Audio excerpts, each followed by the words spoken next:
Hi guys, good morning. අපි දැන් හන්තානේ ඉන්නේ. ඉතින් කටුසු කොන්ද යන්න තමයි අපි දැන් ඇවිල්ලා ඉන්නේ. ඉතින් හරිම ලස්සන ක්ලයිමේට් එකක් තියෙන මේදුම් බාලා හරිම ලස්සන ඒ වගේම සීතල පරිසරයක් තියෙන්නේ. කියන කොටත් සීතලයි. ඉතින් අපි දැන් මෙතන ඉඳන් තේ එකක් බීලා මෙතන ඉඳන් තමයි හයික් එක පටන් ගන්න. ඉතින් කිලෝමීටර් 5කට ආසන්න දුරක් තියෙන හයික් එක කරන්න. ඉතින් ගිහලා බලමු.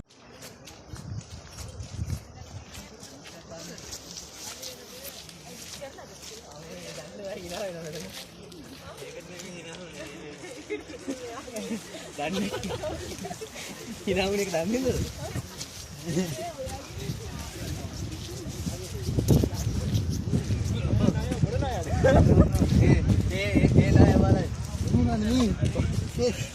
Something different.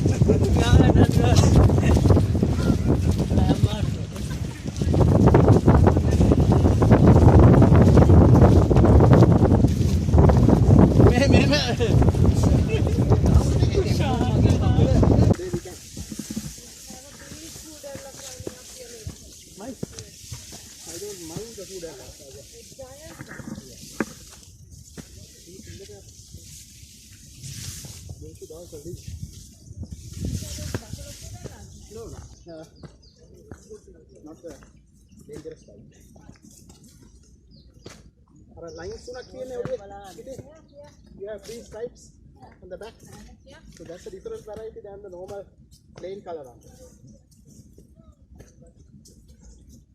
We have mobile toilets as well. Fine. Okay.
සතෙක් දැන් හන්තානේ ඉන්නවා leopard. හරි දුනු මඩලාව දන්නවනේ. අර නුවර උඩ තියෙනවා 600 acre forest එකක් තියෙනවා. Water is supplied to Kandy from that forest. ඒකේ ඉන්න leopard කෙනෙක් දැන් උන්ගේ ඕනෙට ජනගහනේ boom වෙන්නේ නැහැ.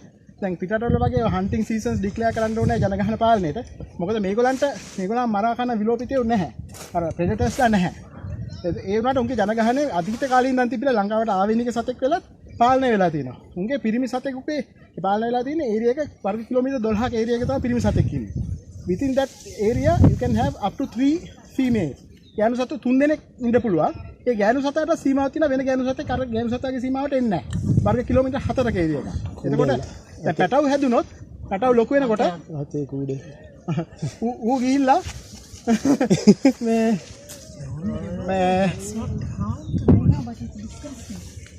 ඊන පොඩි ඌ කරන්නේ ඌ අලුත් තැනක් හොයාගෙන යන්න ඕනේ. ඌට ෆොරස්ට් කවර් එක නැත්නම් ලංකාවේ ඌ ගිහිල්ලා තව එකකේ ටෙරිටරි එකට ගිහිල්ලා ෆයිට් කරනවා up to death.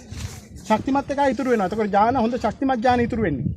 ඒකෙන් තමයි පැවැත්ම තියෙන්නේ. එතකොට ඒගොල්ලෝ ජනගහනේ ඒගොල්ලෝ විසින්ම පාලනය කරනවා. මොකද ඌගේ සතුටෙක් නෑ ආයේ. ලංකාවේ කැලේ රජා තමයි ලෙපඩ්. මේ එතකොට ඒකෙන් තමයි බලන්න ගෑනු සතුත් එහෙමයි පිරිමි සතුත් එහෙමයි. ලංකාවේ ලෙපර්ඩ්ස්ලා ඔක්කොම කැන්ඩි එකයි ඒරියා එකේ එකයි. හැමතැනම මේ ලෙපර්ඩ් යාළුවෝ තමයි වැඩිම පොපියුලේෂන් එකක් ඉන්නේ. යාළුවෝ මෙහාට වැඩිය කෙට්ටුයි. මොකද උන් හන්ට් කරන්නේ දුවගෙන ගිහිල්ලා.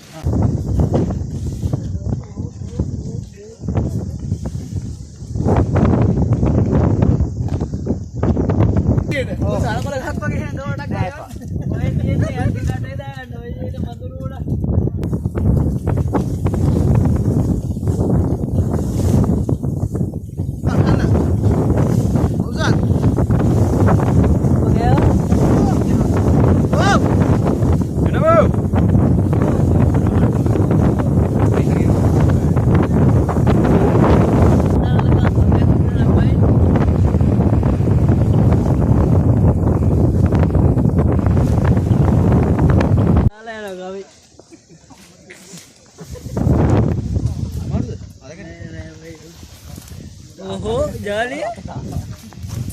Jali ya, mau ke sini? Parne, ini dia kiri dah.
ඇත්තටම අපි කටුසු කොන්ද එන්න තෝරගත්ත දවස පිළිබඳව ටිකක්